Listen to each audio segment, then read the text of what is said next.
আমাদের দেশে অনেক মৌলবী বলে যে আল্লাহ রসুল সাল্লাল্লাহু আলাইহি সাল্লাম সরাসরি ওহী পাইছেন 40 বছর বয়সে, তখন থেকে রসুল্লাহর আদর্শ মানা যাবে, এর আগেরটা মানা যাবে না।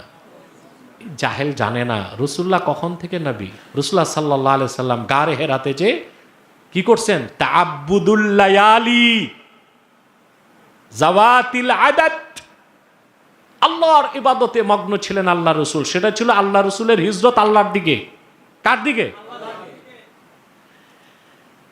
তারপর রসুল্লাহ ইবাদত করতেন। এখন ইবাদতটা কি রকম করতেন? পূর্বের কোন নবী শরীয়তের অনুসরণে? কথা বলেন। আরে যিনি নবীগণের আম্বিয়া, তিনি পূর্বের কার অনুসরণ করবেন? সুবহানাল্লাহ।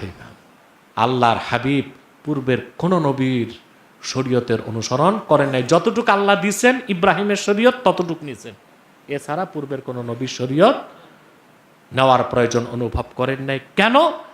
এই ক্ষেত্রে 30টা মত, এর মধ্যে একটা মত সবচেয়ে গ্রহণযোগ্য। কানা ইয়াতাআব্বাদু বিমা ইউলকা ইলাইহি মিন নূরিল মারিফা।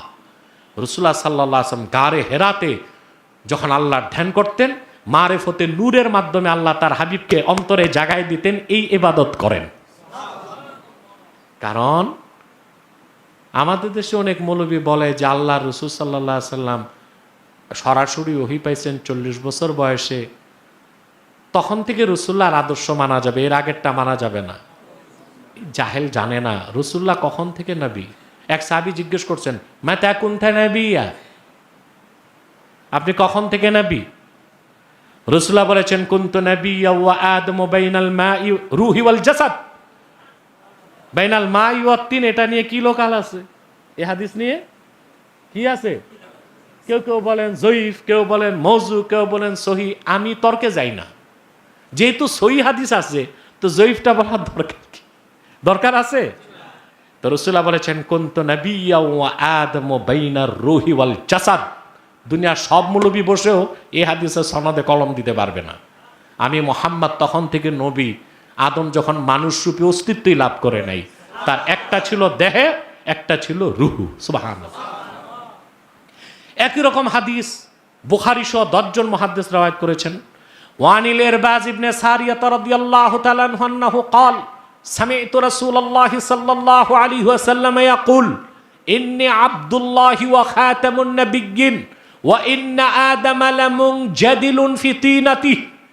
ইরবাজ ইবনে সারিয়া বলেন, আমি আল্লাহর হাবিবের নূরের জবান থেকে শুনেছি, তিনি বলেছেন, নিশ্চয় আমি মুহাম্মদ আল্লাহর বান্দা ও সর্বশেষ নবী। তখন থেকে আদমের দেহ যখন ধুলায় গড়াগড়ি খাচ্ছিল, এই জন্য সরাসরি রাসূলুল্লাহর কাছে ১৫০০ বছর আগে, ওহী আসার আগে, অর্থাৎ মুহাম্মদ সাল্লাল্লাহু আলাইহি সাল্লামের কাছে ওহী এসেছে 40 বছর বয়সের সময়। এর আগেও আল্লাহ রসুল যা করছেন ব্যক্তিগত সিদ্ধান্ত ছিল না। বিমা ইউলকা ইলাইহি মিন নূরিল মারিফা।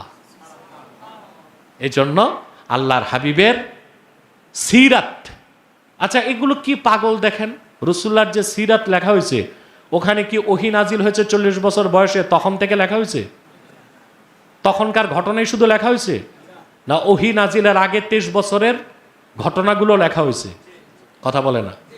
এগুলো যে খাওয়ারেজ, ইবনে আব্দুল ওয়াহাব নজদির অনুসারী কিছু নব্য খাওয়ারেজ আছে, এর এই সমস্ত ফিতনা সমাজে ছড়ায়। আল্লাহর হাবিব মুহাম্মদ সাল্লাল্লাহু আলাইহি সাল্লামের পূর্ণ 63 বছরের জিন্দিগিতেই আল্লাহ তাআলা মুমিনদের জন্য, মুসলিমদের জন্য আদর্শ রেখে দিয়েছেন।